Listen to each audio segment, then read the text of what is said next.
মাস্টারের কাছে যখন পরীক্ষার পড়া পড়েছো, কোশ্চেন অ্যান্সার সব উত্তম হতে পারে। তাই বুঝি? শিক্ষির মাস্টার মশাইকে প্রণাম করো, পায়ের ধুলো নাও, আশীর্বাদ করে দেবো, রেজাল্ট অতি উত্তম হয়ে যাবে। কি হলো, নাও পায়ের ধুলো। হয়ে গেছে তোমার পায়ের ধুলো নিতে। নেবে না? না। তার মানে গুরু নিবে। হ্যাঁ। সন্তরে দিনতরে মহারস অভিশাবাজি, যে হাতে নিলে না তুই মাস্টারের পদধূলি শিরে, সে হাত ধরিয়া তোরে কেহ কবু তুলিবে না ঘরে। হায় হায় হায়, এ কি করিলেন মাস্টার মশাই? অভিশাপে আয় বুড়ি করিয়া রাখিলেন এই জগৎ মাঝারে। নহে ইহা ভালো, এই আমি বসিলাম তব পদমূলে। সাষ্টাঙ্গে প্রণাম, রইলাম পদধূলি শিরে। দয়া করে অভিশাপ লহ ফিরায়ে। তথাস্তু। এই তোদের কথাবার্তা শুনে মনে হচ্ছে তোরা পরীক্ষা খুব ভালো দিয়েছিস। কেন রে শালা, তুই পরীক্ষা ভালো দিস? আরে কি করে দেবো হে, সারা বছর তো সিনেমা, থিয়েটার, নাটক এগুলো থেকে কাটিয়ে দিয়ে পেরেছি। লেখাপড়াটা করলাম কবে? আচ্ছা, অনেক প্রতিবাদ ছেলেই তো বই দেখে নকল করে অথবা অপরের খাতা দেখে টুকে রাখে। তা তুমি এত চেষ্টা করলে। পারতাম, কিন্তু ওভাবে পাস করে দিচ্ছি, আমার তো হয়নি। তাই নাকি? হ্যাঁ তাই।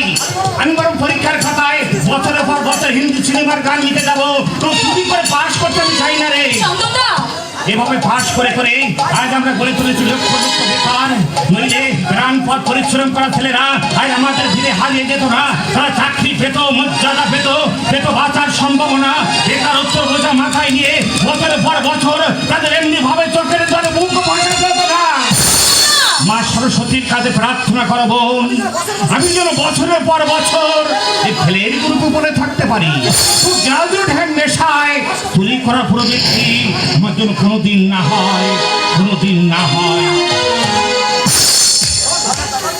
বাবা, দেখলে তো তোমার ধর্মের দাদাটি কমান্ডে দাঁড়িয়ে কেমন লেকচার দিয়ে গেল। ছাত্র হিসেবে অপদার্থ হলেও দাদা হিসেবে ওর মধ্যে কোনো খুঁত নেই।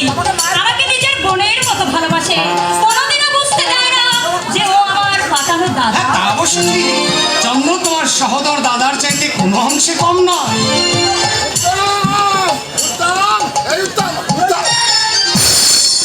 কি রে চন্দন, এই তো গেলি, আবার এমনি হন্তদন্ত ছুটে এলি তোর কেন? বাড়ি থেকে চিঠি এসেছে, কয়েকদিন আগে তোর বাবা নাকি। বাবা, কি হলো? থামলি কেন? বল না, আমার বাবার কি হয়েছে? তোর বাবা কি রে চন্দন, বল না, আমার বাবার কি হয়েছে?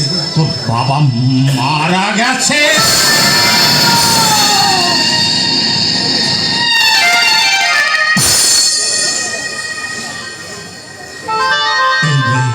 এই নে চিঠি।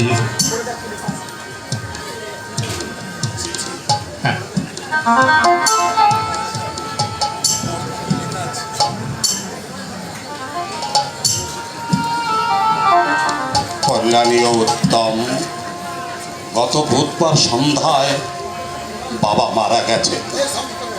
আজকে তোর পরীক্ষার ক্ষতি হয়, তাই খবরটা তোকে দিলি। আজ তোর পরীক্ষার শেষ দিন, ওপাড়ার রমেশ মামাকে দিয়ে চিঠি পাঠালাম। আজই তার সঙ্গে তুই বাড়ি চলে আসিস। দিদি, তোর দাদা।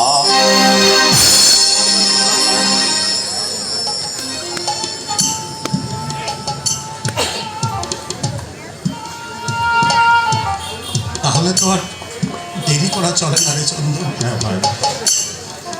5:30টার ট্রেন আমাকে ধরতেই হবে। আচ্ছা চন্দন, বাড়ি থেকে যে লোকটা আমাকে নিতে এসেছে সে কোথায় রে? অফিস রুমে তোর জন্য অপেক্ষা করছে রে। আসি তবে ভাই, আবার ফিরে এলে দেখা হবে। আচ্ছা আয় ভাই।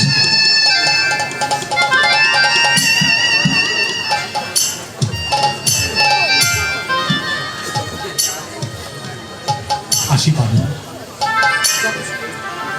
যত শীঘ্র সম্ভব তুমি ফিরে এসো। দেরি হবে, তাই বলে যেন মন খারাপ করবো।